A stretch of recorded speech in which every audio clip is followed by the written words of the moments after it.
Saprinsky Meditações apresenta o resumo do áudio do livro A Alma Indomável, de Michael Singer. Vivendo a Vida. Capítulo 1. O caminho da felicidade incondicional.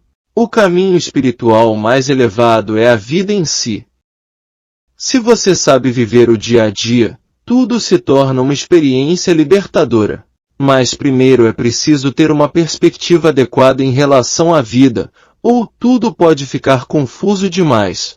Para começo de conversa, é preciso perceber que, na verdade, você só precisa fazer uma escolha na vida, que não tem nada a ver com qual carreira seguir, com quem se casar ou se quer ou não buscar Deus. As pessoas tendem a se sobrecarregar com escolhas em excesso. Mas, no fim das contas, você pode se livrar de todas elas e tomar uma decisão básica e fundamental. Você quer ser feliz ou não quer? É simples assim. Depois de fazer essa escolha, seu caminho pela vida se torna completamente claro. A maioria das pessoas não ousa se permitir fazer essa escolha por achar que a felicidade não está sob o seu controle. Alguém pode dizer algo como: bem, é claro que quero ser feliz, mas minha mulher me deixou.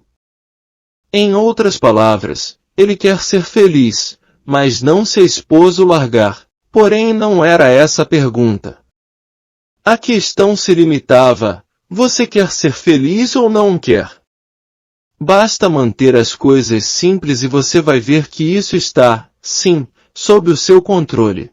O problema é que você tem preferências muito arraigadas atrapalhando o seu caminho.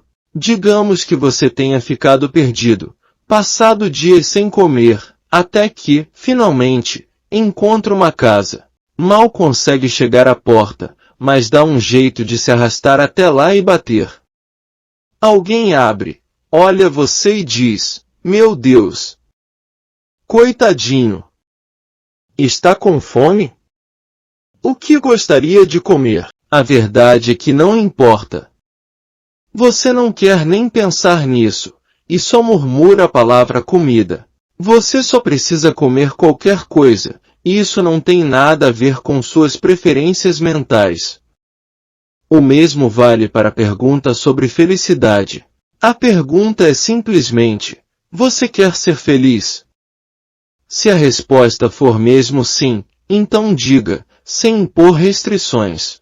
Afinal de contas, a pergunta na verdade é: você quer ser feliz deste momento em diante pelo resto da vida, aconteça o que acontecer? Agora, se disser que sim, pode acontecer que sua mulher o largue, que seu marido morra, que a bolsa despenque, que o carro enguice à noite na estrada. Essas coisas podem acontecer entre o momento presente e o fim da sua vida.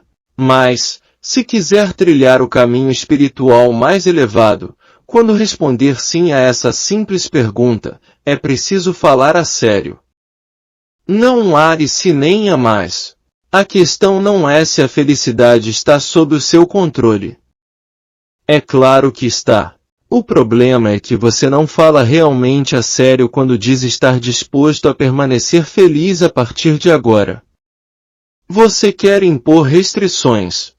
Quer dizer que sim, quer ser feliz, desde que as coisas aconteçam assim ou assado. É por isso que a felicidade parece estar fora do seu controle. Qualquer condição limitará a sua felicidade. Porém é simplesmente impossível controlar tudo e manter as coisas sempre do jeito que você quer. É preciso dar uma resposta incondicional. Se decidir que vai ser feliz a partir de agora pelo resto da vida, além de feliz, você se tornará iluminado. A felicidade incondicional é a técnica mais elevada que existe. Não é preciso aprender sânscrito nem ler as escrituras. Não é preciso renunciar ao mundo. Você só tem que falar realmente a sério ao escolher ser feliz, aconteça o que acontecer. Esse é verdadeiramente o caminho espiritual mais direto e certeiro para o despertar. Ao decidir que quer ser incondicionalmente feliz, é inevitável se deparar com desafios. Essa prova do seu compromisso é exatamente o que estimula o seu crescimento espiritual. Na verdade, é o aspecto incondicional que faz desse caminho o mais elevado. É muito simples. Basta escolher se você vai quebrar seu voto ou não. Quando tudo vai bem, é fácil ser feliz. Porém, no momento em que algo difícil acontece, não é mais tão fácil. A tendência é se flagrar dizendo algo como: mas eu não sabia que isso ia acontecer. Não achei que perderia meu voo. Não achei que Sally apareceria na festa com um vestido igual ao meu. Não achei que alguém amassaria meu carro novinho em folha 1 hora depois de sair da loja. Você está mesmo disposto a quebrar seu voto de felicidade por acontecimentos desse tipo? Bilhões de coisas poderiam acontecer, coisas que você nem sequer cogitou. A questão não é se elas acontecerão. É claro que sim. A verdadeira pergunta é se você quer ser feliz, aconteça o que acontecer. O propósito da sua vida é curtir e aprender com as experiências. Você não foi posto na Terra para sofrer. E ficar infeliz não ajuda em nada. Sejam quais forem suas crenças filosóficas, elas não mudam o fato de que você nasceu e vai morrer.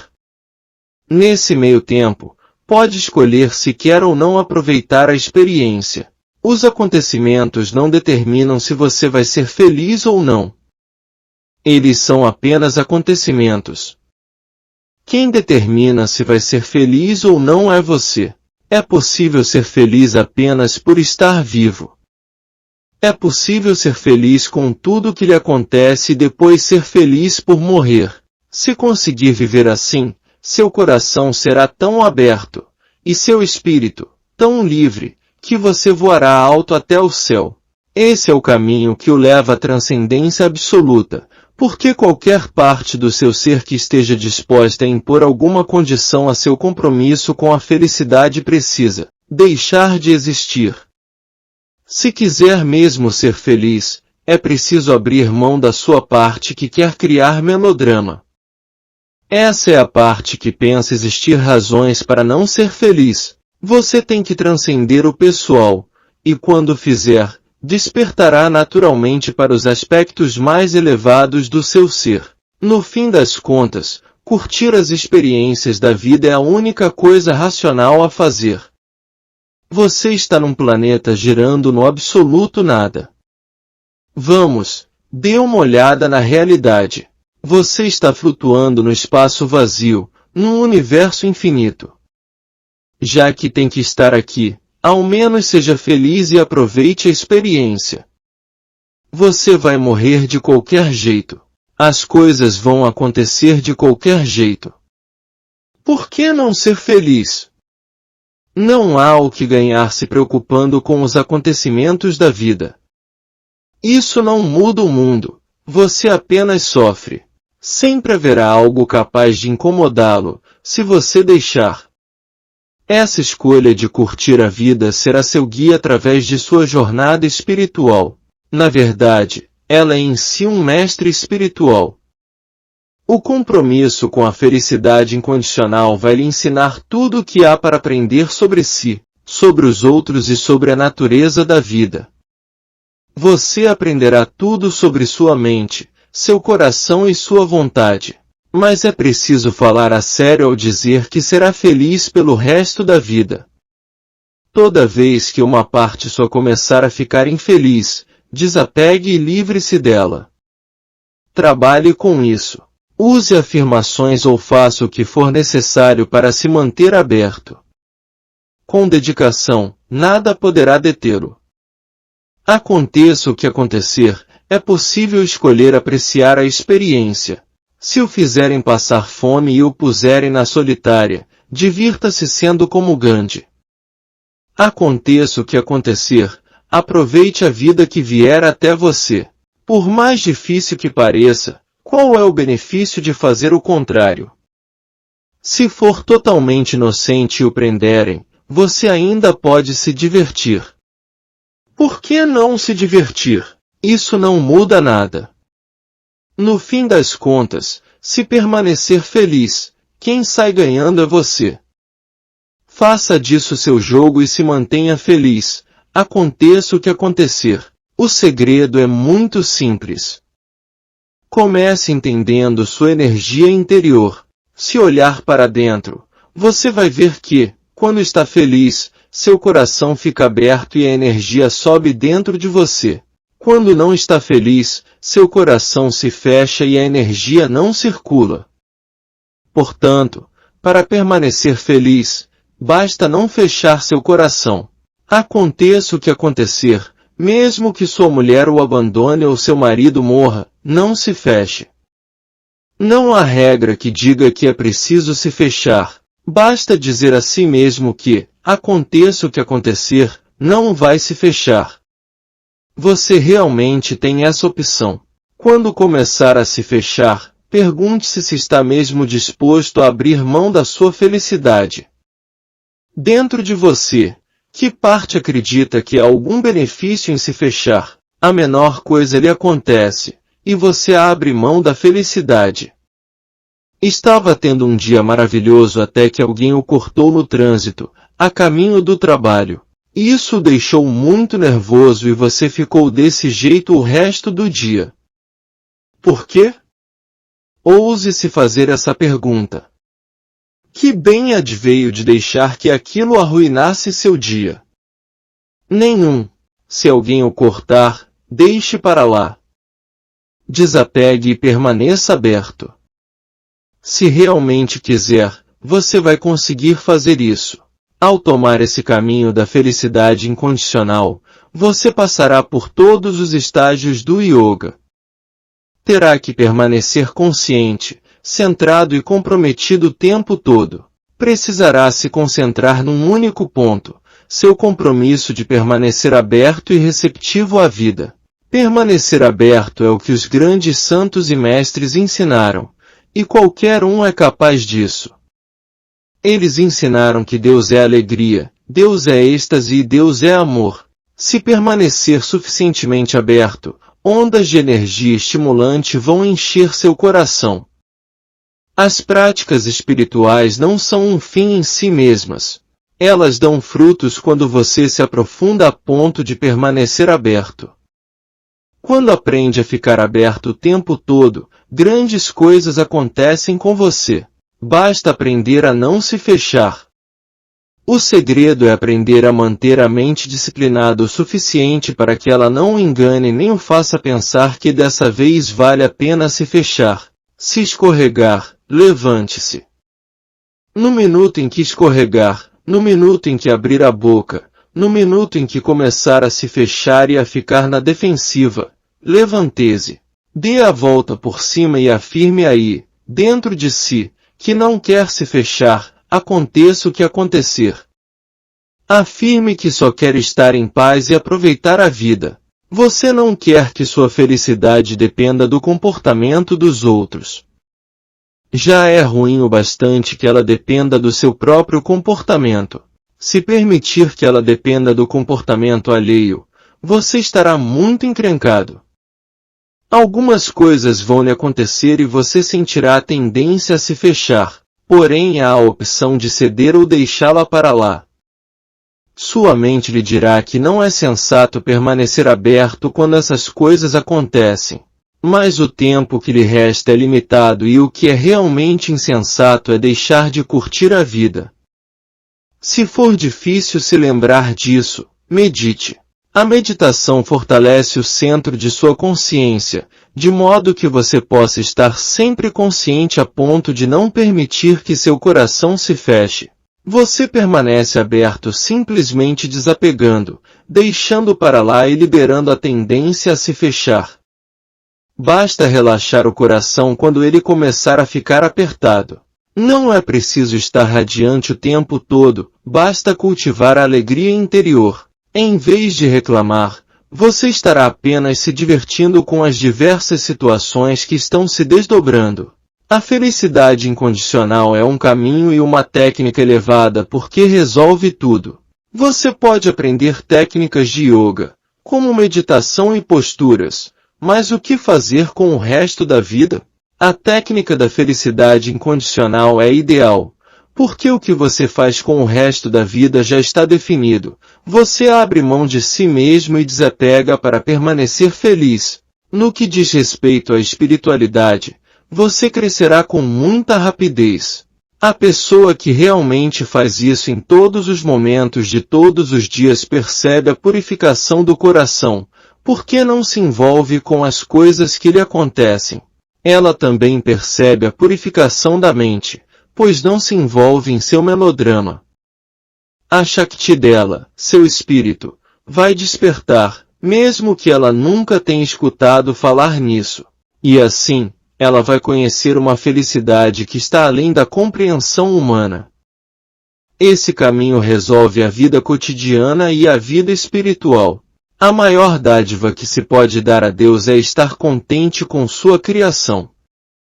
Acha que Deus prefere ficar perto de gente feliz ou de gente infeliz? Não é difícil descobrir. Imagine que você é Deus. Você criou o céu e a terra para brincar e experimentar, e resolveu descer para dar uma olhada nos seus seres humanos. E pergunta ao primeiro ser humano que vê: e aí?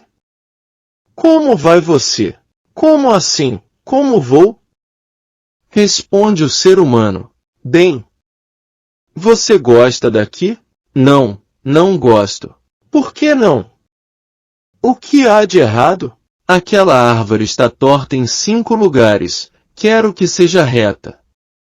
Essa pessoa saiu com outro, aquela não pagou as 300 pratas da conta de telefone.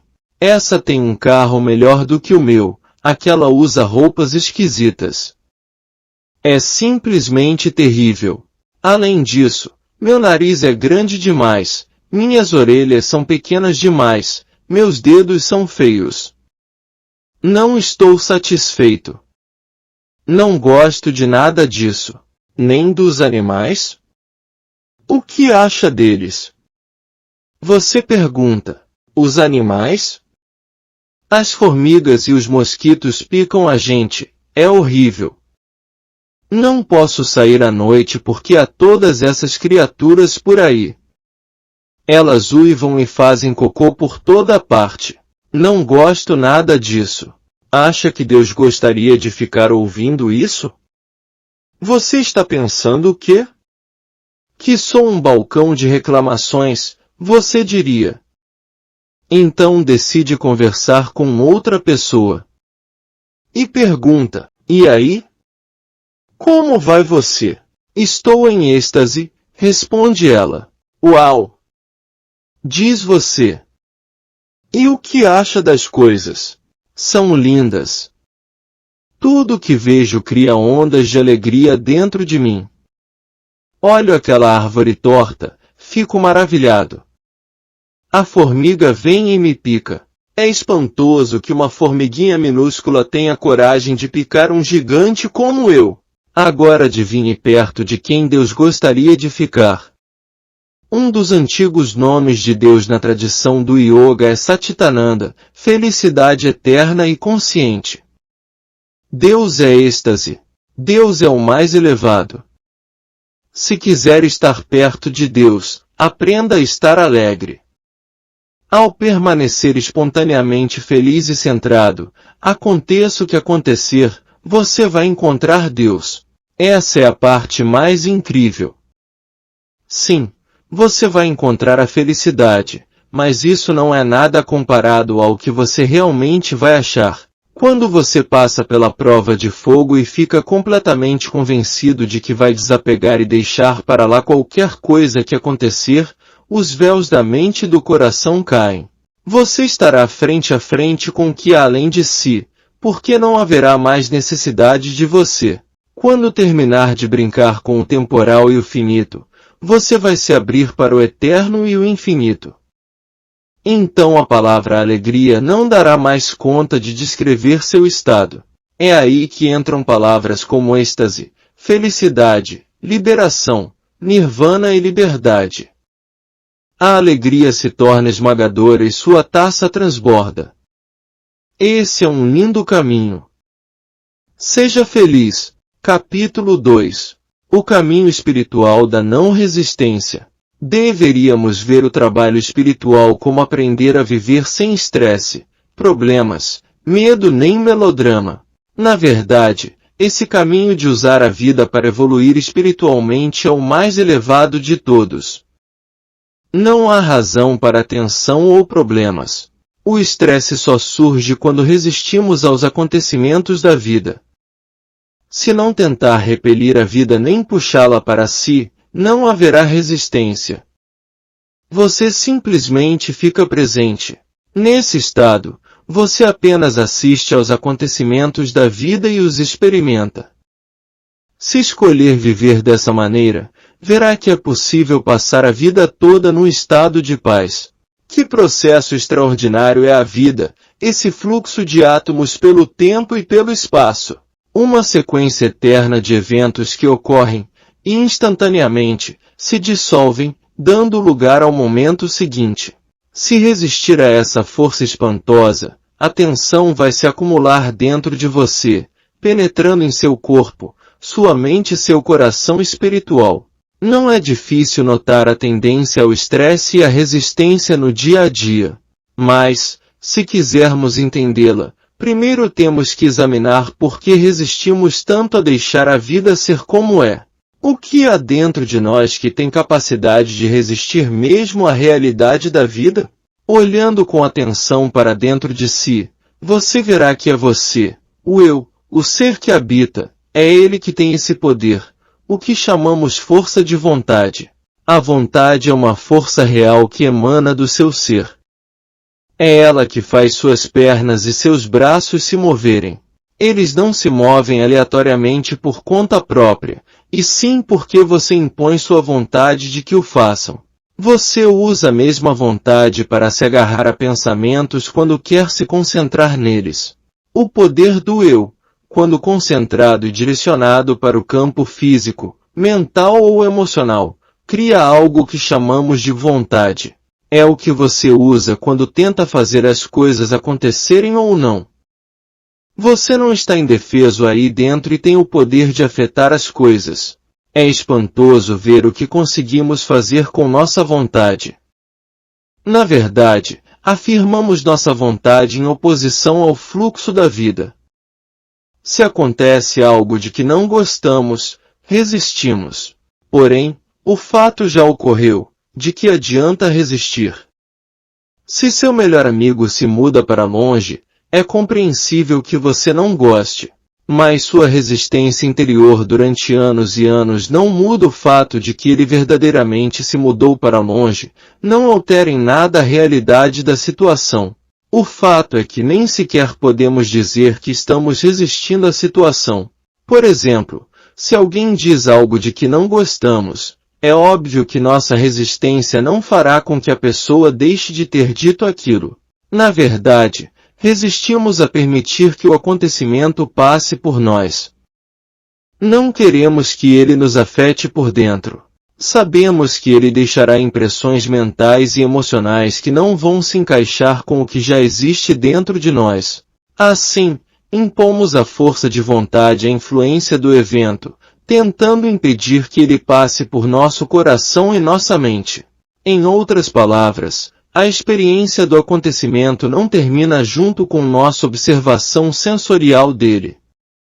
O evento também precisa passar através da psique no nível energético. Esse é um processo que experimentamos todos os dias.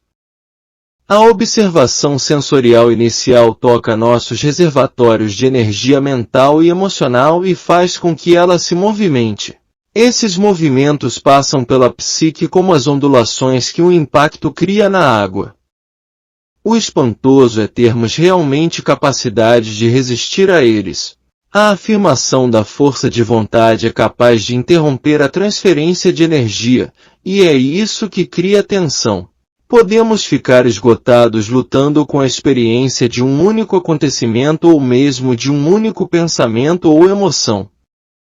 E você sabe disso muito bem.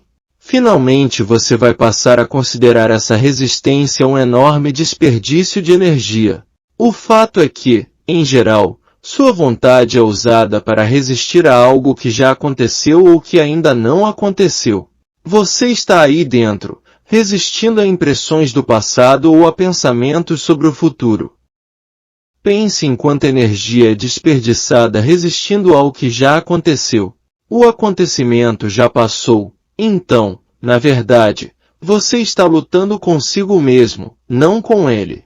Agora volte sua atenção a quanta energia é desperdiçada resistindo ao que pode vir a acontecer. A maioria dessas coisas nunca acontecem, você está simplesmente jogando energia fora. O modo como lidamos com nosso fluxo de energia tem um efeito importante sobre a nossa vida. Afirmar a vontade contra a energia de um acontecimento que já passou é como tentar deter as ondulações causadas por uma folha que cai num lago parado. Qualquer coisa que você faça está fadada a causar mais, não menos, inquietação. Quando resistimos, a energia não tem para onde ir. Ela fica presa na psique e nos afeta seriamente, bloqueando o fluxo do coração e fazendo você se sentir fechado e menos vibrante. É isso que literalmente acontece quando algo fica pesando na sua mente ou quando parece ser impossível lidar com alguma circunstância. Essa é a difícil situação humana. Os acontecimentos já passaram e continuamos guardando sua energia dentro de nós quando resistimos a eles.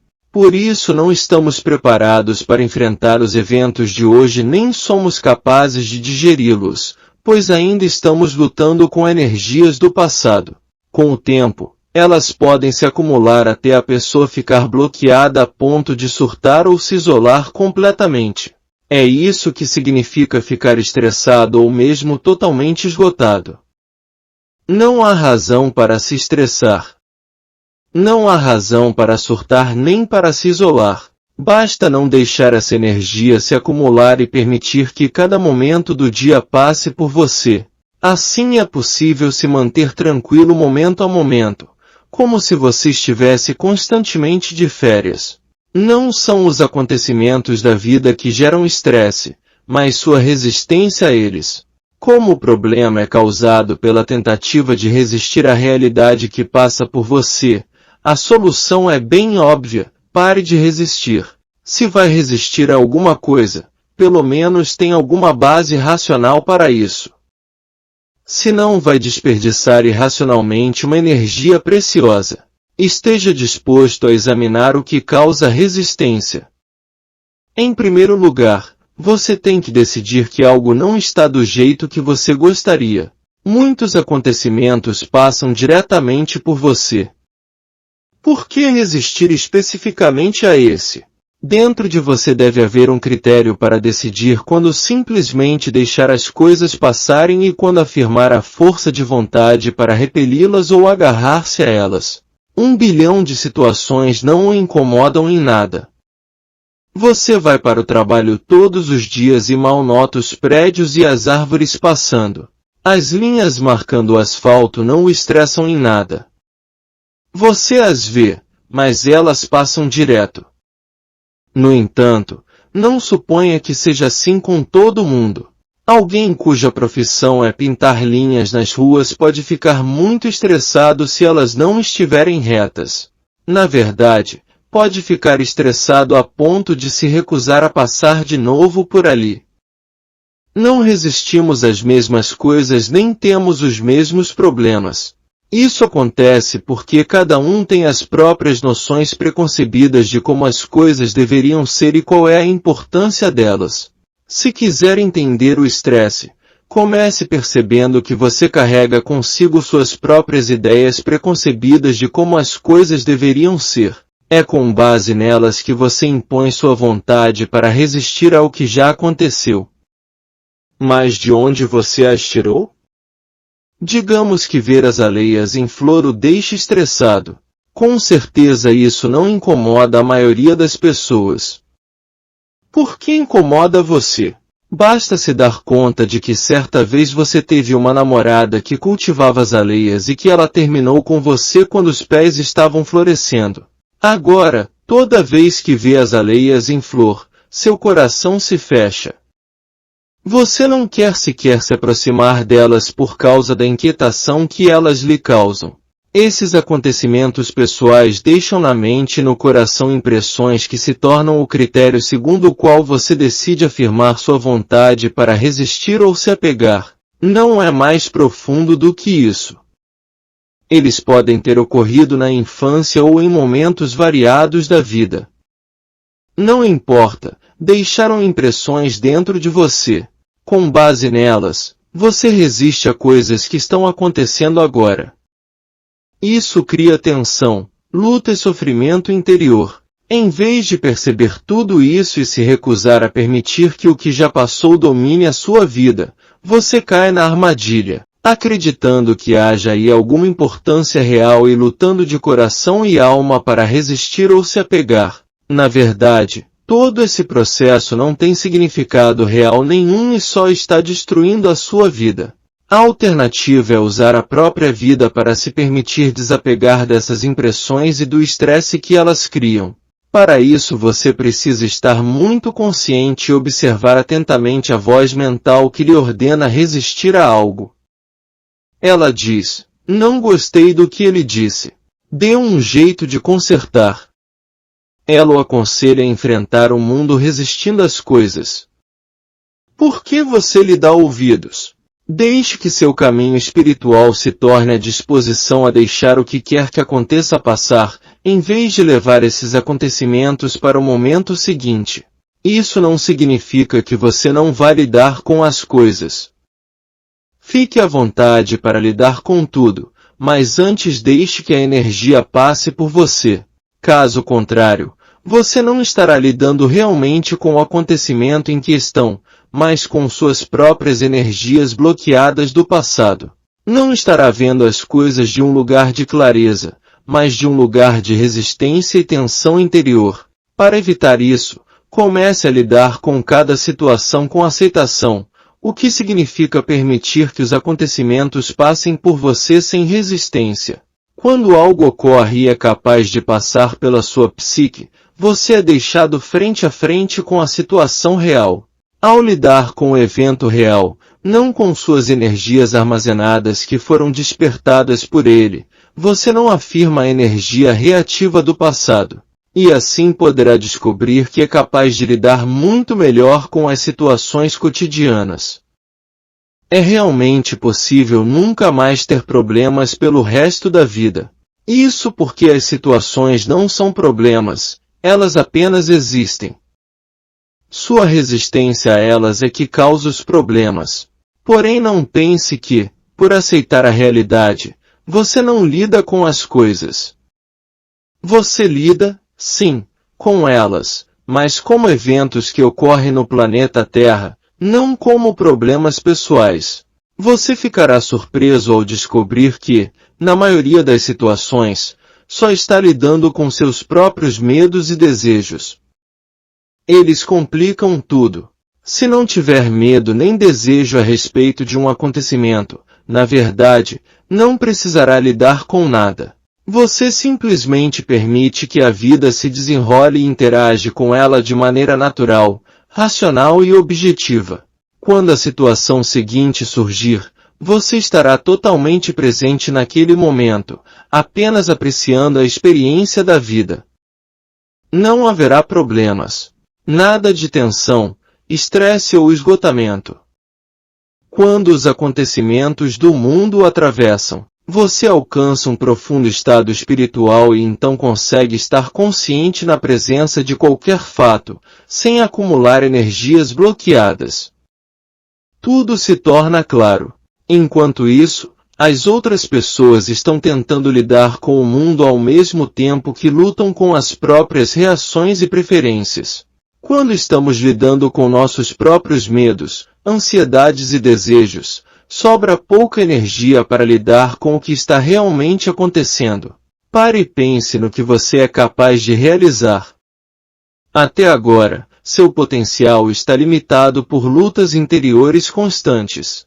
Imagine o que aconteceria se sua consciência fosse livre para se concentrar apenas no que realmente está acontecendo. Você não teria todo esse ruído dentro de si. Se levasse a vida assim, você poderia fazer qualquer coisa, sua capacidade seria exponencial, em comparação com tudo que você já viveu. Se pudesse levar esse nível de consciência e clareza a tudo o que faz, sua vida mudaria. Assim, você adota o trabalho de usar a vida para desapegar e deixar toda a resistência para lá. Esse é o seu caminho. E os relacionamentos são ótimos para isso. Imagine se você os usasse para conhecer os outros, não para satisfazer o que está bloqueado dentro de você. Quando não estiver mais tentando fazer os outros se encaixarem em suas ideias preconcebidas do que você gosta ou não, descobrirá que os relacionamentos não são tão difíceis. Quando não estiver tão ocupado julgando e resistindo aos outros com base no que está bloqueado dentro de si mesmo, você vai descobrir que é muito mais fácil conviver com eles, e com você também. Desapegar e abrir mão de si mesmo é a maneira mais simples de se aproximar dos outros. O mesmo vale para o trabalho do dia a dia. O trabalho diário é divertido. Na verdade, é fácil. Ele é apenas o que você faz durante o dia enquanto está girando num planeta pelo espaço vazio. Se quiser estar satisfeito e curtir seu trabalho, é preciso desapegar, abrir mão de si mesmo e permitir que os acontecimentos fluam através de você. Seu verdadeiro trabalho será o que resta fazer depois que tudo mais passar. Quando as energias pessoais passam através de você, o mundo se torna um lugar diferente. As pessoas e os acontecimentos parecerão diferentes. Você vai perceber que tem talentos e capacidades que nunca notou. Toda a sua visão da vida mudará. Cada coisa deste mundo parecerá transformada. Isso porque, quando deixa uma situação para lá, isso afeta sua clareza em relação às outras situações. Por exemplo, digamos que você tem medo de cachorro e então percebe que outras pessoas não têm. Você sofreu a vida inteira com esse medo, mas os outros não. Esse sofrimento não tem sentido. Então você decide trabalhar com ele e relaxar na próxima vez que encontrar um cachorro. O modo de trabalhar com a resistência é relaxando. O próprio ato de relaxar no momento que sua resistência pessoal surge, além de mudar seu relacionamento com os cães, muda sua relação com tudo. Agora sua alma aprendeu a deixar as energias inquietantes passarem. Na próxima vez que alguém fizer ou disser algo de que não gosta, você vai automaticamente tratar isso da mesma maneira que o medo de cachorro.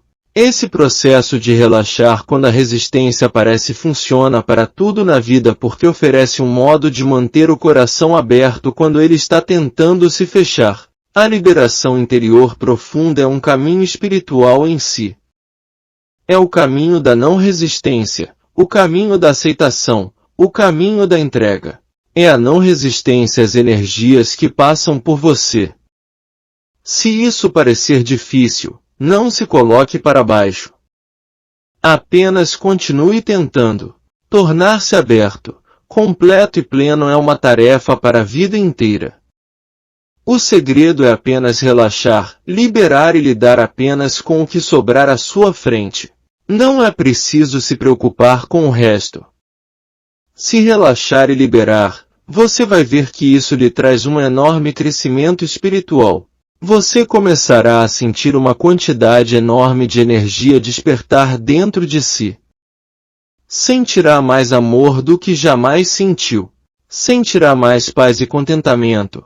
E finalmente, nada voltará a perturbá-lo. Você pode verdadeiramente alcançar um estado sem estresse, tensão ou problemas pelo resto da vida. Basta perceber que a vida está lhe dando um presente e que esse presente é o fluxo de acontecimentos que tem lugar entre seu nascimento e sua morte. São emocionantes, desafiadores e promovem um enorme amadurecimento. Para lidar confortavelmente com o fluxo da vida, seu coração e sua mente têm que estar abertos e expandidos a ponto de englobar toda a realidade. A única razão para não estarem assim ainda é sua resistência. Aprenda a parar de resistir à realidade, e o que costumava parecer um problema estressante vai parecer apenas o trampolim para a sua jornada espiritual. Capítulo 3. Contemplando a morte. O M dos maiores paradoxos cósmicos é o fato de a morte ser um dos melhores mestres da vida. Nenhuma pessoa ou situação pode lhe ensinar tantas lições quanto a morte.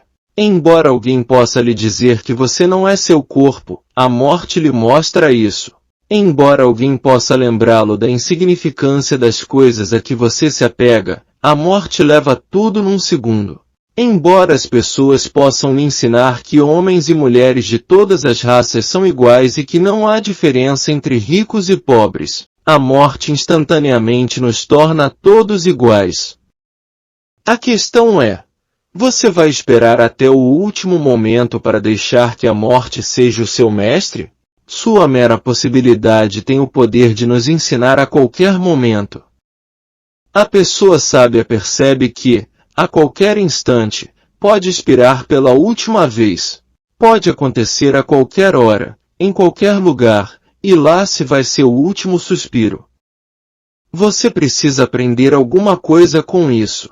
O sábio aceita total e completamente a realidade, a inevitabilidade e a imprevisibilidade da morte. Sempre que algo parecer difícil, pense na morte. Digamos que você seja do tipo ciumento e não suporte que ninguém chegue perto da pessoa que você ama. Pense no que acontecerá quando você não estiver mais aqui. É realmente tão romântico assim que o ser amado viva sozinho, sem ninguém para cuidar dele? Se conseguir atravessar suas questões pessoais, você vai descobrir que quer que ele seja feliz e tenha uma vida bela e plena. Se é o que você quer, por que o importuna tanto agora só porque ele falou com alguém? A morte não deveria ser necessária para desafiá-lo a viver da forma mais elevada possível. Por que esperar até que tudo lhe seja tirado para aprender a ir ao fundo de si mesmo e alcançar seu potencial mais elevado? O sábio afirma: se num piscar de olhos tudo isso pode mudar, então quero viver da forma mais elevada enquanto estiver vivo. Vou parar de incomodar as pessoas que amo. Vou viver do fundo do meu ser. Essa é a consciência necessária para os relacionamentos profundos e significativos. Perceba como somos insensíveis com as pessoas que amamos. Partimos do pressuposto de que elas sempre estarão ali. E se morrerem? E se você morrer? E se você soubesse que essa será a última vez que irá encontrá-las? Imagine que um anjo desça e lhe diga: acerte suas contas. Você não despertará de seu sono amanhã e virá para mim. Então você saberia que seria a última vez que veria as pessoas que encontrasse naquele dia. Como se sentiria? Como seria sua interação com elas? Você daria atenção às pequenas queixas e ao ressentimento que vem carregando? Quanto amor poderia dar àqueles que ama se soubesse que seria a última vez que estaria com eles? Pense em como seria se você vivesse assim em todos os momentos. Sua vida seria muito diferente. Você deveria pensar nisso. Contemplar a morte não é um pensamento mórbido. Ela é o maior mestre da vida inteira. Reserve um momento para olhar as coisas que você acha que precisa. Veja quanto tempo e energia dedica às suas várias atividades. Imagine se soubesse que vai morrer daqui a uma semana ou um mês. Como isso mudaria as coisas? Como suas prioridades mudariam? Como seus pensamentos mudariam? Pense francamente sobre o que faria com sua última semana. Que pensamento maravilhoso! Se é realmente isso que você faria com sua última semana, o que está fazendo com o restante de seu tempo? Você o está desperdiçando? Jogando fora? Tratando como se não fosse precioso? O que você está fazendo com a vida? É isso que a morte pergunta. Digamos que você esteja levando a vida sem pensar na morte, e o anjo de morte apareça e diga: venha, está na hora. Você responde: nada disso. Você deveria ter me avisado antes para que eu decidisse o que queria fazer na minha última semana. Eu deveria ter mais uma semana. Sabe o que a morte lhe diria? Meu Deus! Eu lhe dei 52 semanas só este ano. E veja todas as outras semanas que lhe dei. Por que precisaria de mais uma?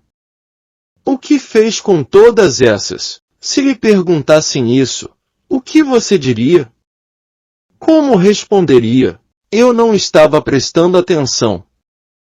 Achei que não tivesse importância. Isso é algo bem espantoso para dizer sobre a sua vida. A morte é um grande mestre. Mas quem vive com esse nível de consciência? Não importa a sua idade, a qualquer momento você pode dar o último suspiro e depois não respirar mais. Acontece o tempo todo, com bebês, adolescentes, pessoas da meia-idade, não é só com os idosos. Um suspiro e já era. Ninguém pode saber quando será sua hora. Não é assim que funciona. Então por que não ser ousado e refletir regularmente sobre como você viveria aquela última semana? Se fizesse essa pergunta a pessoas verdadeiramente iluminadas, elas não teriam nenhum problema em lhe responder, nada mudaria dentro delas. Nenhum pensamento cruzaria a mente delas.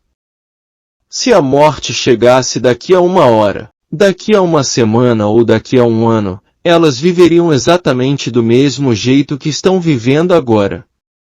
Em seu coração, não há uma única coisa que prefeririam fazer diferente. Em outras palavras, elas vivem intensamente e não fazem concessões nem joguinhos consigo mesmas. Você precisa estar disposto a pensar como seria se a morte o olhasse cara a cara. E em seguida tem que estar em paz dentro de si para que a iminência da morte não faça nenhuma diferença. Conta-se que um grande yogi dizia que levava a vida como se uma espada estivesse pendurada acima de sua cabeça por uma teia de aranha.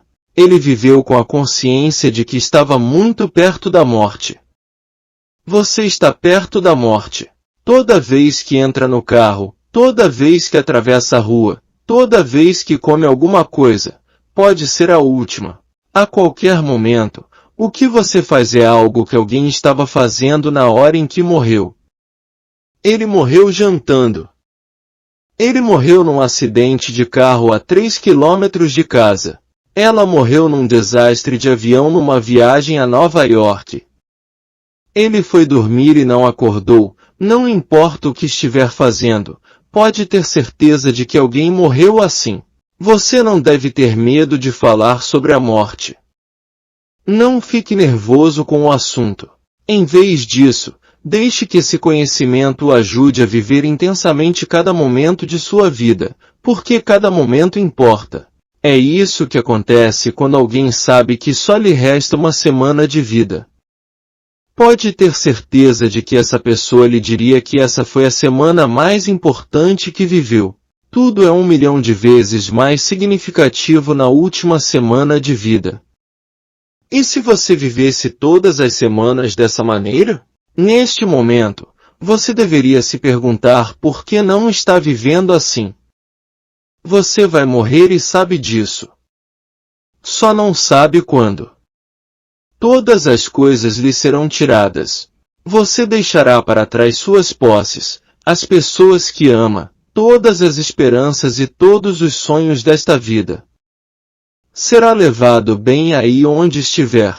Não será mais capaz de representar os papéis com que tanto se ocupa. A morte muda tudo num instante. Essa é a realidade. Se todas essas coisas podem mudar tão rápido, talvez não sejam tão reais, afinal de contas. Talvez seja melhor verificar quem você verdadeiramente é. Talvez deva olhar mais fundo. A beleza de adotar verdades profundas é que você não precisa mudar a sua vida, apenas o modo como vive. Não se trata do que você está fazendo, mas quão dedicado é. Vejamos um exemplo muito simples. Você andou ao ar livre milhares de vezes, mas quantas delas realmente apreciou? Imagine alguém num leito de hospital que acaba de saber que só tem uma semana de vida. Essa pessoa ergue os olhos para o médico e diz: posso dar uma volta lá fora? Posso olhar o céu só mais uma vez? Se estiver chovendo, essa pessoa vai querer sentir a chuva só mais uma vez. Para ela, essa seria a coisa mais preciosa. Mas você não quer sentir a chuva. Você está preocupado em não se molhar. O que é isso que não nos permite viver a vida? O que há dentro de nós que tem tanto medo que nos impede de simplesmente curtir a vida? Essa parte de nós está tão ocupada tentando se assegurar de que a próxima coisa dê certo que não conseguimos simplesmente estar aqui e agora, vivendo. O tempo todo a morte observa nossos passos. Você não quer viver antes que a morte chegue? Provavelmente não haverá avisos. Pouquíssimas pessoas são avisadas de quando vão morrer. Quase todo mundo dá o último suspiro e não sabe que não respirou de novo. Portanto, comece a usar cada dia para se livrar dessa parte medrosa que não lhe permite viver plenamente. Como você sabe que vai morrer, esteja disposto a dizer o que precisa ser dito e fazer o que precisa ser feito. Esteja disposto a ficar totalmente presente, sem medo do que vai acontecer no momento seguinte. É assim que as pessoas vivem quando se vê frente a frente com a morte. Você também deveria viver assim, porque está frente a frente com a morte a todo momento. Aprenda a viver o tempo todo como se a morte fosse iminente, e você se tornará mais ousado e aberto. Se viver intensamente, não terá nenhum último desejo. Terá vivido seu desejo em todos os momentos. Só então você terá vivido plenamente e se liberado daquela parte que tem medo de viver. Não há razão para isso. E o medo irá embora assim que você entender que a única coisa que tem a ganhar com a vida é o crescimento que ela lhe traz. A própria vida é a sua carreira, e sua interação com ela é seu relacionamento mais significativo. Todo o resto que você faz se concentra apenas num minúsculo subconjunto da vida, na tentativa de dar algum significado à existência. Mas o que realmente dá significado à vida é estar disposto a vivê-la. Não é nenhum acontecimento específico, é a disposição a experimentar todos os acontecimentos. E se você soubesse que a próxima pessoa que irá encontrar será a última? Você absorveria tudo, experimentaria tudo. Não importa o que ela dissesse, você simplesmente apreciaria ouvir as palavras, porque seria sua última conversa. E se levasse esse tipo de consciência a todas as conversas? É o que acontece quando lhe dizem que a morte está ali na esquina. Você muda, não a vida.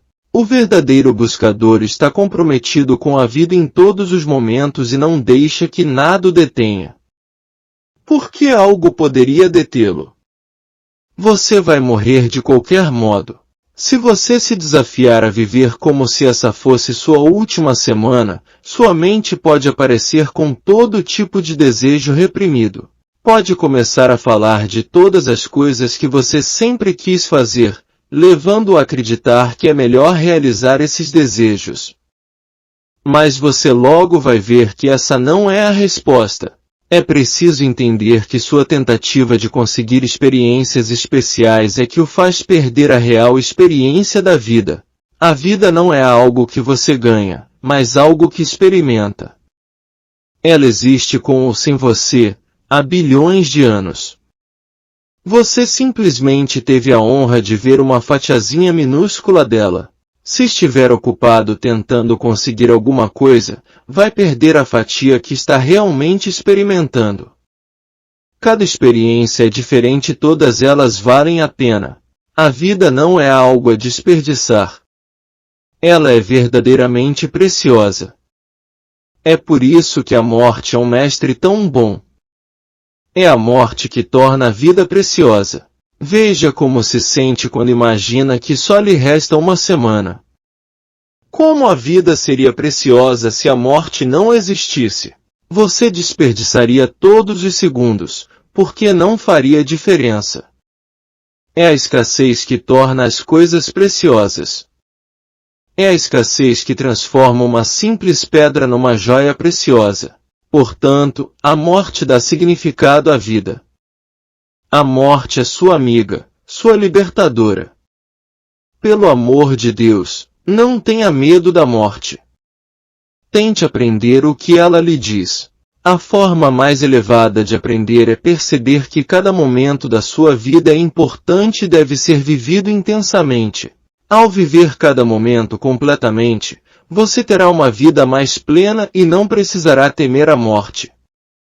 Você teme a morte porque anseia pela vida. Você teme a morte porque espera ganhar algo que ainda não experimentou. Muita gente sente que a morte vai tirar algo de si. O sábio, pelo contrário, percebe que a morte está constantemente lhe dando algo. A morte dá significado à sua vida.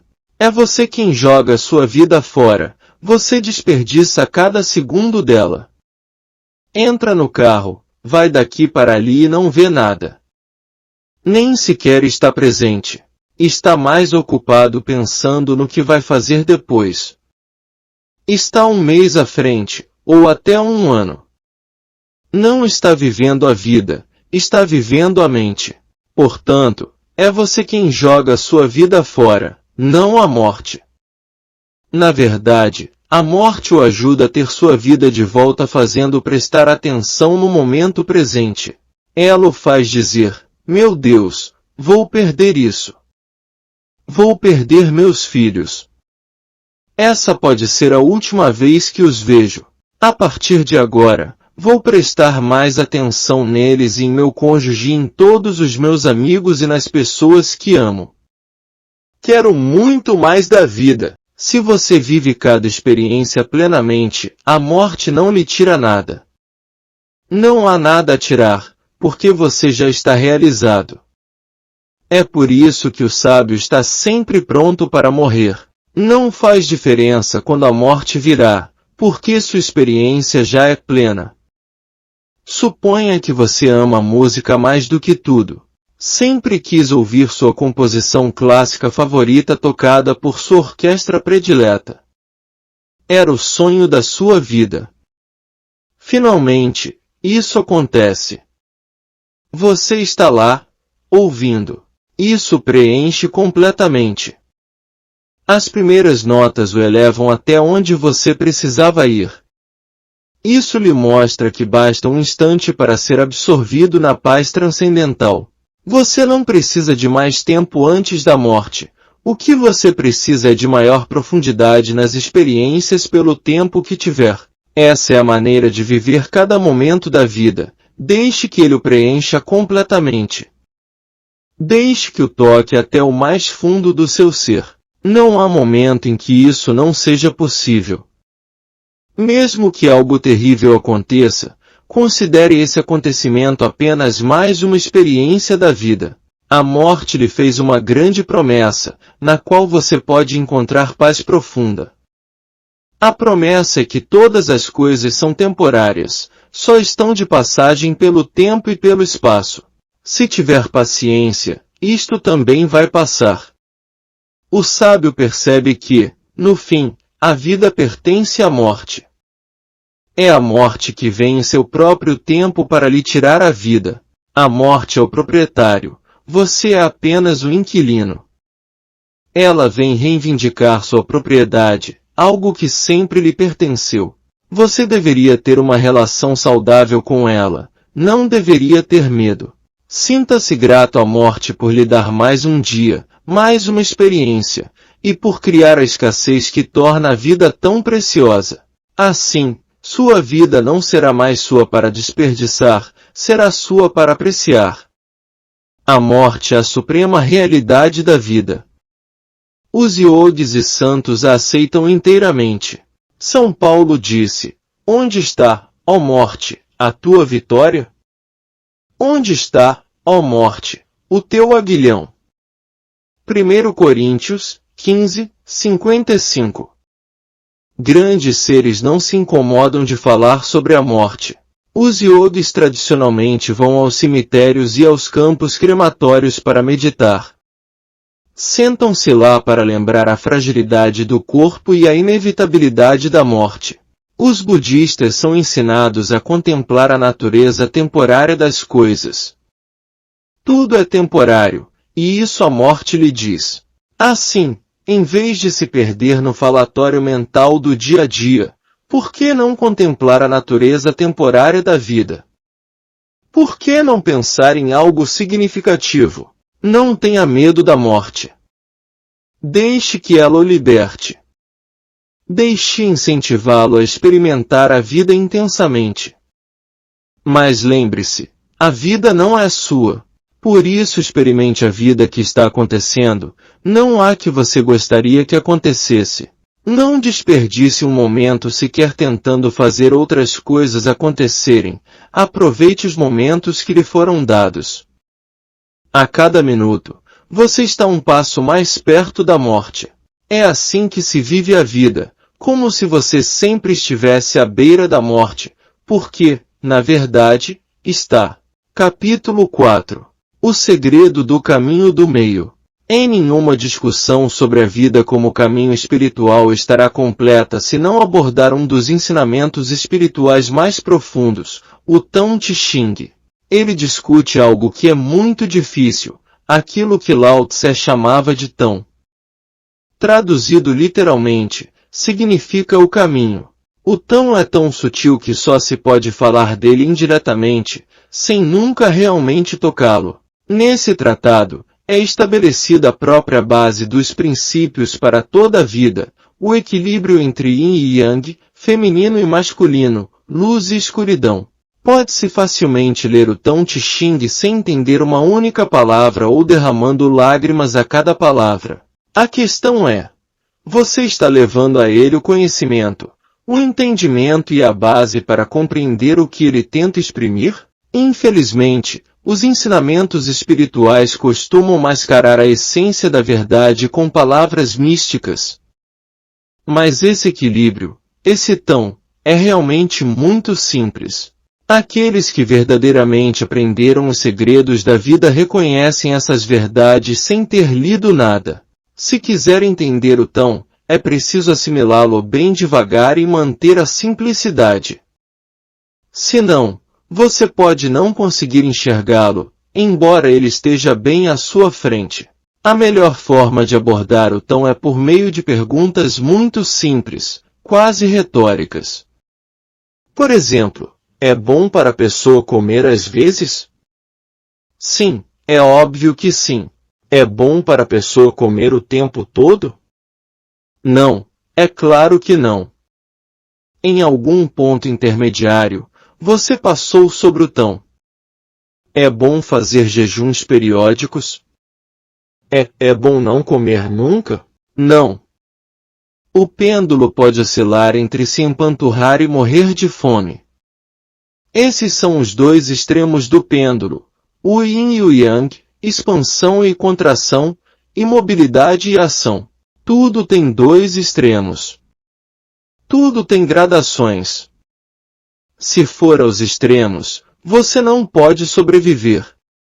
Por exemplo, você gosta de calor? Que tal 3.500 graus Celsius? Você seria vaporizado instantaneamente. Gosta de frio? Que tal o zero absoluto? As moléculas de seu corpo nunca mais se mexeriam. Vejamos um exemplo um pouco menos extremo. Você gosta de estar perto de outra pessoa? Que tal ficar tão perto que vocês nunca se separam? Fazem todas as refeições juntos, vão a toda parte juntos e fazem tudo juntos. Quando falam ao telefone, sempre usam o viva-voz para que ambos possam participar da conversa. Vocês querem ficar próximos até se tornarem a mesma pessoa. Quanto tempo acha que isso duraria? Esse é um extremo nas relações humanas. O outro extremo é você ter seu próprio espaço. Fazer suas coisas. Ser independente. Gostar de estar separado para sempre ter algo a dividir com o outro quando estiverem juntos. Até que ponto você é independente? Bom, vocês viajam separados, comem separados e moram em casas separadas. Em que ponto estarão tão separados que nem sequer poderão saber se estão num relacionamento? Vocês não se veem há anos. Esses dois extremos acabarão do mesmo jeito. Perto demais, longe demais. Nos dois casos, em pouco tempo vocês deixarão de se falar. Tudo tem seus extremos, seu yin e seu yang. Agora, em termos um pouco mais sutis. A temperatura de 3.500 graus não parece tão interessante assim. Nem o zero absoluto. Nem morrer de fome. Nem comer até passar mal. Mas ficar tão perto de alguém a ponto de estarem sempre juntos talvez pareça bem legal. Você talvez quisesse ao menos experimentar. Se esse for o caso, é porque seu pêndulo esteve por tempo demais no outro extremo. Você passou tempo demais sozinho, muitos jantares sozinho, muitos filmes sozinho, muitas viagens sozinho. Em outras palavras, seu pêndulo estava fora do centro. Com a ajuda da ciência, sabemos que, se puxarmos o pêndulo 30 graus para a direita, ele voltará até ficar 30 graus para a esquerda. Ninguém precisa que Lao Tse lhe diga isso. Todas as leis são iguais, as interiores e as exteriores. Os mesmos princípios governam tudo no mundo. Se você puxar o pêndulo para um lado, ele percorrerá a mesma distância para o outro. Se passar fome durante dias e alguém puser comida à sua frente, você não será bem educado. Enfiará tudo na boca como um animal. O grau em que agirá dessa forma é o mesmo em que passou fome suficiente para trazer à tona seu instinto animal. E onde está o tão? O tão está no meio. É o lugar onde não há energia empurrando em nenhuma direção. O pêndulo pode chegar ao equilíbrio em relação à comida, relacionamentos, sexo, dinheiro, ação, imobilidade e tudo mais. Tudo tem seu yin e seu yang. O caminho é o local onde essas forças estão silenciosamente em equilíbrio. E realmente, a menos que você saia do caminho, elas tendem a se manter em pacífica harmonia. Se quiser entender o tão, é preciso olhar com mais atenção o que fica entre os dois extremos. Isso porque nenhum extremo pode durar. Quanto tempo o pêndulo fica numa das extremidades? Ele só pode permanecer lá por um momento. Quanto tempo ele pode ficar em repouso? Indefinidamente, porque não há forças para tirá-lo do equilíbrio. Esse é o tão. É o centro. Mas isso não significa que ele fique estático e fixo. Veremos que ele é muito mais dinâmico. Primeiro, é preciso perceber que, como tudo tem seu yin e seu yang, tudo tem seu ponto de equilíbrio. É a harmonia entre o tecido de todos esses pontos de equilíbrio que forma o tão. Esse equilíbrio geral se mantém à medida que se move pelo tempo e pelo espaço. Seu poder é fenomenal. Se quiser imaginar o poder do tão, observe quanta energia é desperdiçada oscilando para os lados.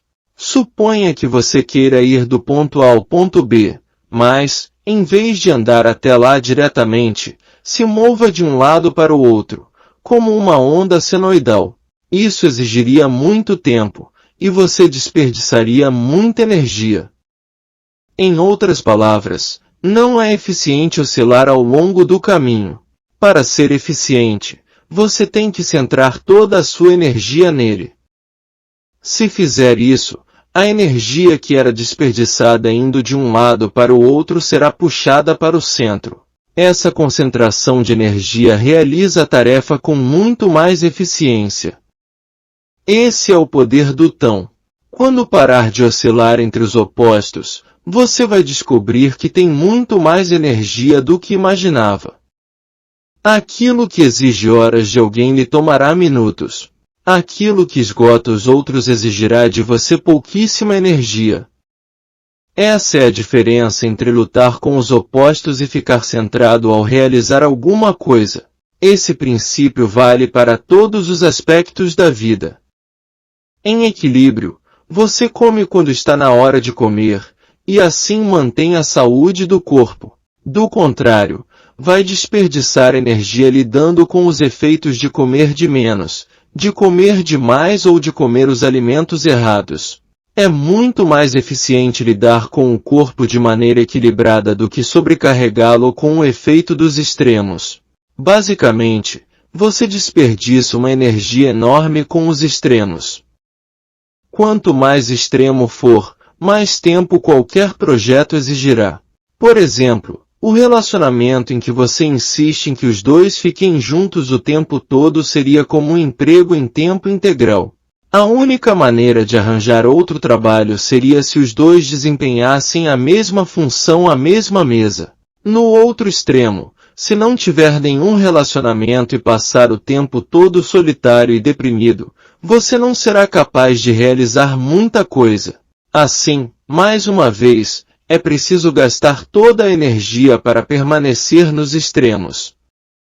A ineficiência das ações é determinada pelo grau de distância que você está do centro. E nesse mesmo grau, você será incapaz de usar sua energia para viver porque a estará usando para se ajustar à oscilação do pêndulo. Os extremos são bons mestres. Quando olhamos para eles, é fácil ver os efeitos dos padrões desequilibrados de comportamento. Vejamos o exemplo de um fumante inveterado. Ele sempre está com um cigarro na boca, acendendo outro. Uma percentagem significativa de sua vida está envolvida em fumar. Ele compra, acende e fuma cigarros. Também se ocupa procurando lugares onde possa fumar. E como não gosta de ter que sair para isso, passa a fazer parte do comitê favorável a permitir o fumo em edifícios públicos. Observe quanta energia é direcionada ao ato de fumar. Agora, imagine que ele decida parar, não colocar mais um único cigarro na boca. Um ano depois, se lhe perguntarem o que fez no ano passado, ele lhe dirá que parou de fumar. Essa terá sido sua vida no ano passado. Primeiro tentou o chiclete, mas não deu muito certo. Depois tentou o adesivo. Como não funcionou, ele passou para a hipnoterapia. Como estava no extremo com seu cigarro, o pêndulo teve que ir até o extremo oposto para que ele parasse de fumar. Ambas as situações foram um desperdício enorme de tempo, energia e esforço que poderiam ter sido aplicados em aspectos mais produtivos da vida. Quando você gasta sua energia tentando manter os extremos, nada vai para frente. Você fica preso no impasse. Quanto mais extremo estiver, menos movimento adiante haverá. Você cava um sulco e fica preso nele. E não haverá energia movendo no tão, pois ela terá sido completamente gasta nos extremos. O caminho fica no meio porque esse é o lugar onde a energia fica equilibrada. Mas como impedir o pêndulo de oscilar? Por incrível que pareça, basta deixá-lo para lá. Ele não continuará oscilando a menos que você o alimente com energia. Simplesmente deixe os extremos para lá. Não se envolva com eles, e o pêndulo naturalmente voltará ao centro. Quando isso acontecer, você será preenchido pela energia que antes estava sendo desperdiçada e agora está disponível. Se escolher permanecer centrado, sem se envolver com os extremos, você conhecerá o tão. Não é possível agarrá-lo ou sequer tocá-lo. Ele é apenas o que a energia faz quando não está sendo usada para oscilar até os extremos. Ela encontra seu caminho para o centro de cada acontecimento e permanece tranquilamente no meio. O tão é oco, vazio. Como o olho do furacão, seu poder é sua vacuidade. Tudo gira em torno dele, mas ele está imóvel. O torvelinho da vida tira sua energia do centro, e o centro tira sua energia do torvelinho da vida. Todas as leis são a mesma, no clima, na natureza e em todos os aspectos de sua vida. Quando você não se envolve com a oscilação e fica centrado, a energia naturalmente encontra seu equilíbrio. Você ficará muito mais lúcido, porque muita energia fluirá, subindo dentro de você. A experiência de estar presente a cada momento se tornará seu estado natural. Você não ficará fixado em determinadas coisas nem será capturado por pensamentos sobre os opostos. À medida que você se tornar mais lúcido, os acontecimentos parecerão se desenrolar em câmera lenta. E você não vai mais considerá-los confusos nem esmagadores, não importa quais sejam. Isso é bem diferente de como a maioria vive. Quase todas as pessoas, quando estão dirigindo e são fechadas por alguém, continuam aborrecidas durante a hora seguinte, talvez pelo resto do dia. Para o ser que está no tão, os acontecimentos duram apenas o tempo em que se desenrolam. É isso. Se você está dirigindo e alguém o fecha, você sente, em seu coração, sua energia começando a sair do centro. Quando desapega e a deixa para lá, ela volta ao centro. Você não se envolve nos extremos, e assim sua energia volta ao momento presente. Quando o próximo evento ocorrer, você estará lá.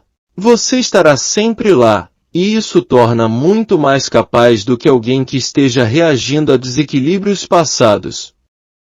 Quase todo mundo perde o equilíbrio em algum ponto. E depois que isso acontece, quem fica cuidando de tudo? Quem cuida da energia que se desenrola no momento em que você não está presente?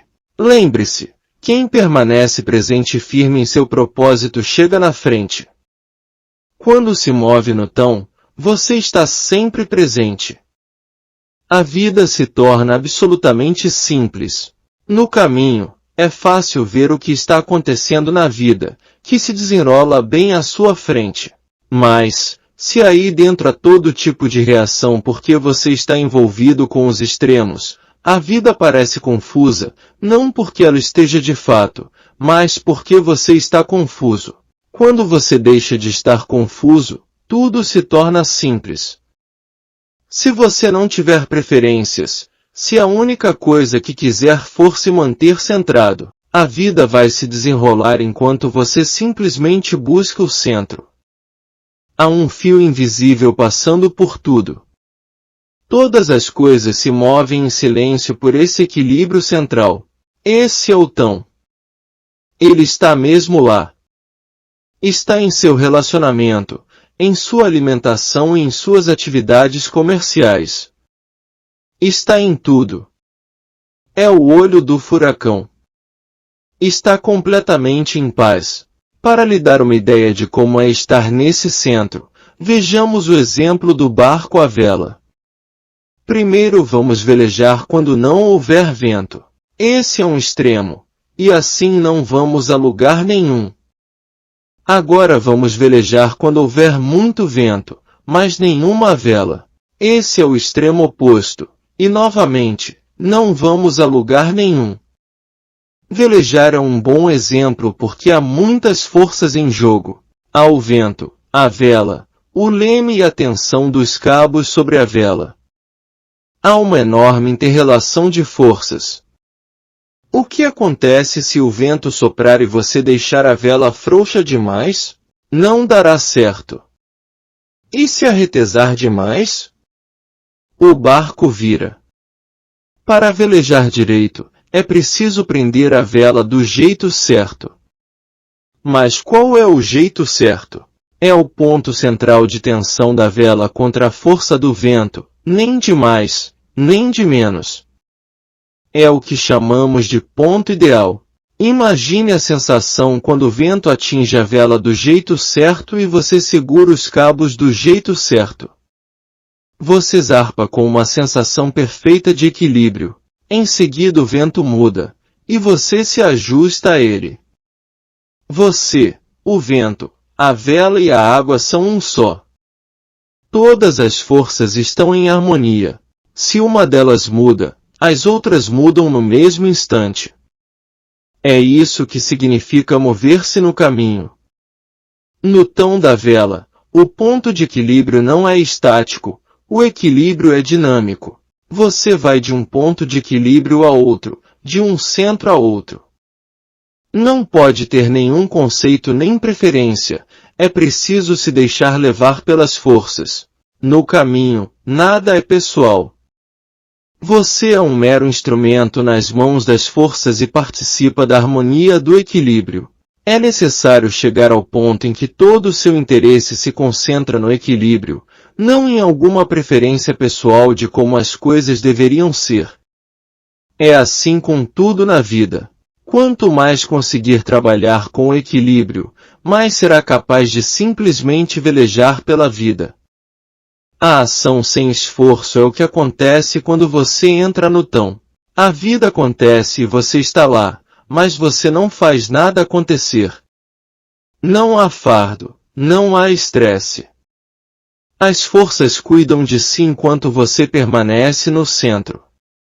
Esse é o tão. É o lugar mais belo da vida. Você não pode tocá-lo, mas pode ser um com ele. Você finalmente vai ver que, no caminho do tão, não existe o processo de acordar, ver o que há a fazer e depois realizar. Nele, você se torna um cego e tem que aprender a ser assim. Não é possível ver aonde o tão vai, só é possível estar lá com ele. Um cego anda pelas ruas da cidade usando uma bengala. Vamos dar um nome a ela, a buscadora dos extremos, a tateadora das bordas, aquela que toca o yin e o yang. Quem anda com o auxílio dessa bengala costuma batê-la de um lado ao outro e não está tentando descobrir por onde deve andar, mas por onde não deve. Está procurando os extremos. Quando não se consegue ver o caminho, só se pode tatear as bordas. E se não vai na direção delas, você permanece no caminho. É assim que se vive no tão. Todos os grandes ensinamentos revelam o caminho do meio, o caminho do equilíbrio. Constantemente tente ver se é lá que você está vivendo ou se está perdido nos extremos. Os extremos criam seus opostos, os sábios evita. Encontre o equilíbrio no centro e você viverá em harmonia. Capítulo 5. Os olhos amorosos de Deus. Se alguém pode realmente saber algo sobre Deus? Temos muitos ensinamentos, muitos conceitos e muitas opiniões sobre Deus. Mas todos eles foram tocados por pessoas. E é impressionante ver até que ponto nossas ideias sobre Deus se ajustam às diversas culturas de onde provém. Felizmente, bem no fundo de nós há uma ligação direta com o divino. Há uma parte do nosso ser que está além do indivíduo.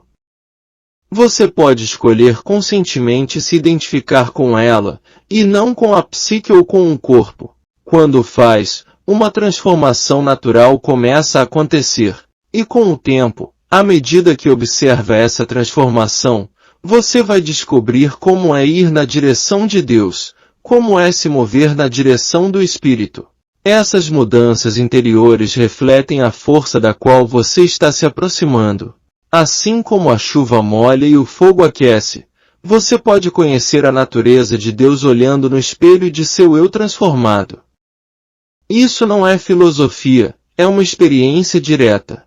O crescimento espiritual pode ser experimentado como qualquer outra coisa. Você pode ter passado por uma época na vida em que sentiu muita negatividade, raiva e ressentimento.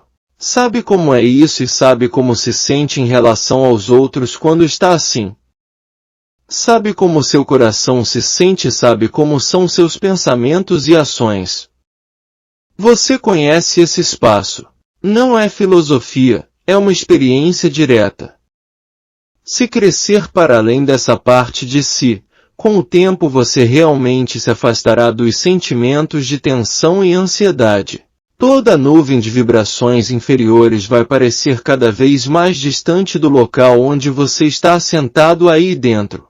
A nuvem pode ainda estar lá, mas, se não se identificar nem se agarrar, ela não poderá mais dominá-lo. Ao liberar as vibrações inferiores, você naturalmente para de pensar que elas são você ou que você tenha algo a ver com elas. Quando as deixa para lá, seu espírito desliza para cima.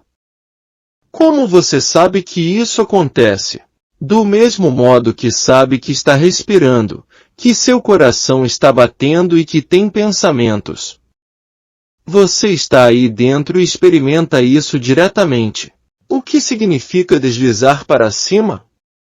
É a experiência de ficar ainda mais assentado por trás de tudo dentro de si. Você não fica mais preso a seu terreno e começa a sentir uma expansão do espaço interior. Parece que há uma distância ainda maior entre você e seus pensamentos e emoções. Você desliza para trás, depois para dentro e para cima. Como é quando isso acontece? Você não sente mais tanta raiva, medo ou vergonha. Não fica ressentido com os outros. Não se fecha nem sente o coração apertado com tanta frequência. Ainda ocorrem coisas que você não quer que aconteçam, mas parece que elas não chegam a tocá-lo tanto. Elas não podem atingi-lo onde você está porque você está sentado por trás daquela parte de si que reage às coisas. Essa é uma experiência real, não meramente algo que lhe contam. É apenas o que acontece naturalmente quando você desapega e deixa para lá as vibrações inferiores de seu ser. Você desliza para dentro e para cima, para as vibrações mais profundas. Para onde você vai? Mesmo que não tenha uma base para compreender o que está acontecendo, você ainda assim passa pela experiência inegável de ir a algum lugar. O que começa a sentir é que você está entrando em seu ser espiritual. Quanto menos se associa com as partes físicas e psicológicas de seu ser, mais você começa a se identificar com o fluxo de energia pura. Como é identificar-se mais com o espírito do que com a forma? Você costumava andar por aí ansioso e tenso. Agora você anda por aí sentindo amor. Você apenas sente o amor, sem razão aparente. Seu pano de fundo é amor. Seu pano de fundo é abertura, beleza e apreciação. Você não precisa fazer nada para se sentir assim, é apenas a maneira como o espírito se sente. Se lhe perguntarem como é normalmente a sensação do corpo, você pode dizer que, em geral, há um desconforto aqui e outro ali. E a psique? Se for totalmente franco, provavelmente você dirá que, em geral, é cheia de queixas e medos. Bem, e como o espírito se sente? A verdade é que está sempre bem. Sempre elevado. Sempre aberto e leve. Por causa disso, você naturalmente começa a ficar cada vez mais centrado na parte espiritual de seu ser. Para isso, não é necessário tentar alcançar o espírito, apenas desapegar e deixar o resto para lá. Na verdade, não há outro jeito. O eu pessoal não pode tocar o espírito, é preciso liberá-lo. E quando faz, você fica por trás de tudo. E mais se eleva. Você se eleva em vibração e no tanto de amor e leveza que sente. Você simplesmente começa a subir. Isso acontece numa progressão contínua e cada vez maior. Quando você desapega, e por vontade própria, libera os aspectos físicos, emocionais e mentais de seu ser, o espírito se torna o seu estado. Você diz que não entende o que está lhe acontecendo, mas apenas sabe que, à medida que recua cada vez mais, tudo vai ficando mais bonito. Você começa a experimentar naturalmente as vibrações que foram descritas pelos grandes santos e sábios de todas as tradições. E percebe que também pode ter experiências espirituais profundas e estar no Espírito, no dia do Senhor, Apocalipse, 10. Mas, no fim das contas, como se pode realmente saber algo sobre Deus? Como é possível conhecer o que está além de você? Você sabe por que os que foram além voltaram e contaram que o espírito que você está experimentando é o portal para Deus. Quando desapegaram e deixaram para lá os aspectos inferiores de seu ser, eles experimentaram exatamente o que você está sentindo. Sentiram um amor enorme, o espírito e a luz despertando dentro deles. Sentiram que nada do que pudesse entrar pelos sentidos seria mais elevado do que o que já estava acontecendo dentro deles. Deslizaram e recuaram cada vez mais, subiram cada vez mais. Então, um dia, de repente, eles não estavam mais lá. Não havia mais a noção de individualidade. Não havia noção de separação na experiência do amor e da luz. Havia apenas a suprema expansão do eu fundindo-se com o amor e a luz, como uma gota d'água se fundindo com o oceano. Quando a gota de consciência que se conhece como indivíduo reca o suficiente, ela se torna como a gota que cai no oceano. O Atman, a alma, se junta ao Paramatma, a alma suprema. A consciência individual cai no Uno universal. É isso. Quando isso acontece, as pessoas dizem coisas interessantes como eu e o Pai somos um, João 10:30, e das palavras que eu lhes digo não são apenas minhas. Pelo contrário, o Pai, que vive em mim, está realizando a sua obra, João 14:10. Todos eles disseram coisas assim, que se fundiram e que não havia diferenciação no Uno universal de Deus. A gota de consciência que é o espírito individual é como um raio de luz emanando do Sol. O raio individual não é realmente diferente do Sol.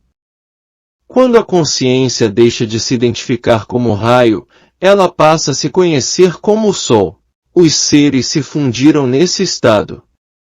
No Evangelho místico de João, Cristo diz, para que todos sejam um, Pai, como tu estás em mim e eu em ti. Que eles também sejam um em nós, eu neles e tu em mim. Que eles sejam levados à plena unidade, João 17:21, 23. E assim foi ensinado nos Vedas hindus, assim foi ensinado na Cabala judaica, assim foi escrito pelos grandes poetas místicos sufis, e assim foi ensinado em todas as grandes tradições religiosas de todos os tempos. Esse estado existe. É possível se fundir com o absoluto universal. É possível se fundir com Deus. É assim que se sabe algo sobre Deus. Você se torna um com Ele. A única maneira de saber algo sobre Deus é deixando o seu ser se fundir no ser e depois ver o que acontece. Essa é a consciência universal. E as características dos seres que alcançaram esse estado profundo são semelhantes em todas as religiões. O que acontece com aquele que percorre esse caminho rumo a Deus? Por quais transformações essa pessoa passa ao longo do caminho? Para entender isso, imagine o que aconteceria se você começasse a sentir um amor enorme por todas as criaturas, por todas as plantas, por todos os animais e por todas as belezas da natureza. Imagine se cada criança parecesse ser sua e cada pessoa que você visse parecesse uma linda flor, com a própria cor, a própria expressão, o próprio formato e os próprios sons. À medida que fosse cada vez mais fundo, você começaria a notar algo fenomenal. Não haveria mais julgamentos. O processo de julgar simplesmente teria parado. Só restaria apreciação e reverência. Onde antes havia julgamento, agora haveria respeito, amor e alegria. Diferenciar é julgar. Ver, experimentar e reverenciar é participar da vida em vez de ficar de fora e julgá-la. Quando caminha por um lindo jardim botânico, você se sente leve e aberto. Sente amor e só vê beleza. Não julga o formato e a posição de cada folha. Elas são de todos os tamanhos e formas e se viram em todas as direções. É isso que as torna belas. E se você se sentisse assim em relação às pessoas? E se elas não tivessem todas que se vestir do mesmo jeito, acreditar nas mesmas coisas ou se comportar da mesma maneira? E se fossem como as flores, belas de qualquer forma? Se isso acontecesse, você teria um vislumbre de Deus. Essa é a melhor maneira de conhecê-lo. Observe o que acontece quando você se aproxima dele. Essa é realmente a única maneira de saber algo sobre Deus. Se resolver ler sobre Deus num livro, você encontrará outros 5 que dizem o contrário. Melhor ainda, encontrará 5 interpretações do mesmo livro. Alguém escreve algo e outro faz uma tese de doutorado para provar que aquilo está errado. Se colocar sua busca de Deus no nível mental, sempre haverá alguém para discordar de você. Isso tudo é parte do jogo da mente. Não se pode conhecer Deus dessa maneira.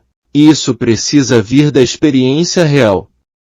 É isso que acontece quando você medita, quando você desapega de seu eu inferior. Você desliza para o espírito, e essas transformações ocorrem dentro de você.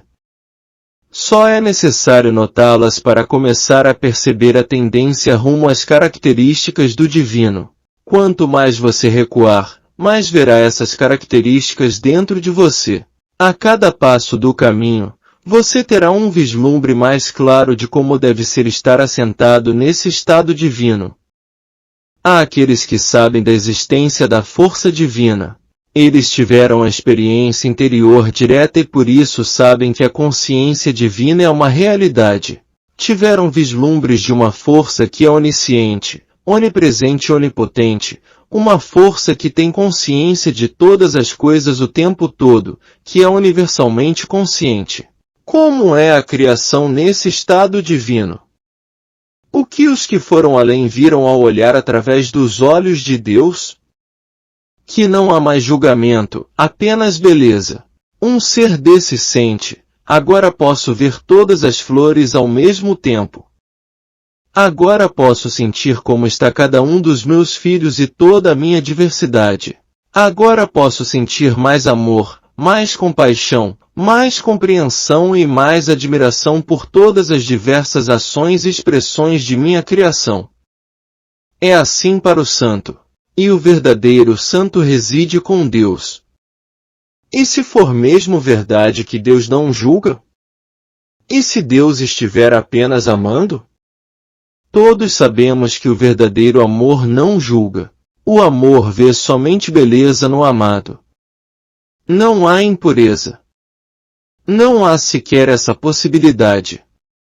Não importa o que contemple, tudo é beleza.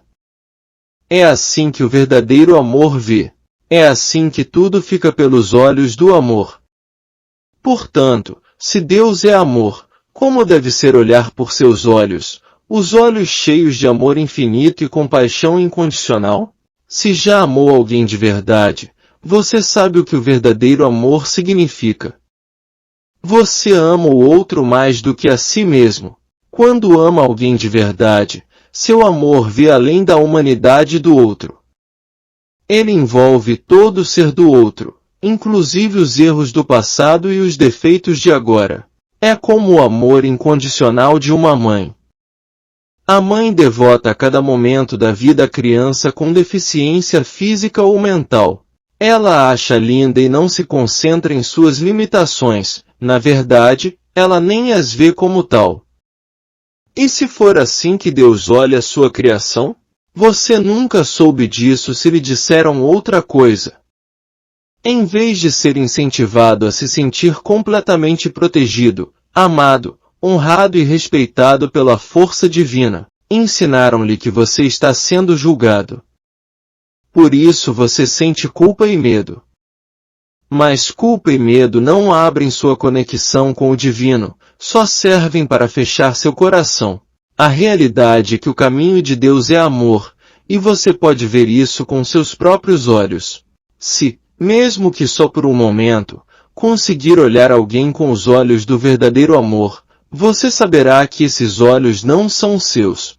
Seus olhos jamais conseguiriam olhar com tamanho amor. Eles nunca poderiam ser incondicionais. Nem em 1 milhão de anos seus olhos conseguiriam ver apenas beleza e total perfeição no ser amado.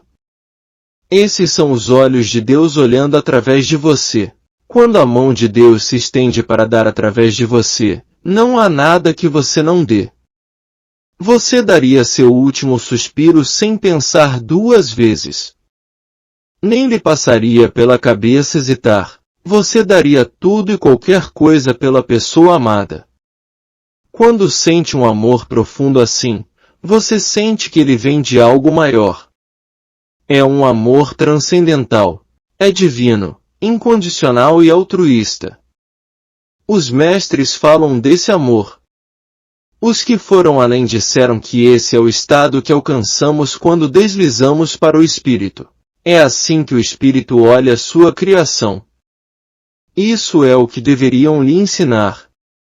Não importa o que você faça, não importa o que tenha feito, você sempre será amado por Ele. Quando contou a história do filho pródigo a seus discípulos, Cristo falou de um filho que partiu e dissipou toda a sua fortuna. Mas, quando ele voltou para casa pedindo ajuda, o pai o tratou melhor do que ao filho que havia ficado em casa e trabalhado. Cristo explicou que era assim porque este sempre estivera em casa, enquanto aquele tinha se perdido e o pai sentirá sua falta. Não houve julgamento, apenas amor. Lucas 15, 11, 32.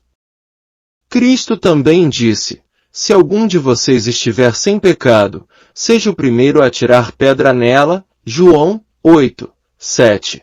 O que ele estava ensinando? O que estava dizendo? Como enxergava este mundo? Ele estava ensinando o amor completamente compassivo e altruísta. Cristo pendeu na cruz ao lado de ladrões e assaltantes, e quando um ladrão pediu para ser lembrado, disse que naquele mesmo dia estaria com ele no paraíso. Lucas 23, 39, 43. Quais foram suas primeiras palavras na cruz? Pai, perdoa-lhes, pois não sabem o que estão fazendo. Lucas 23, 34. Esse é o amor de uma mãe. É assim que a mãe fala do filho.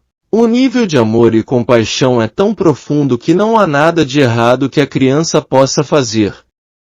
Se a mãe consegue atingir o amor altruísta, que dirá Deus, o Criador do amor?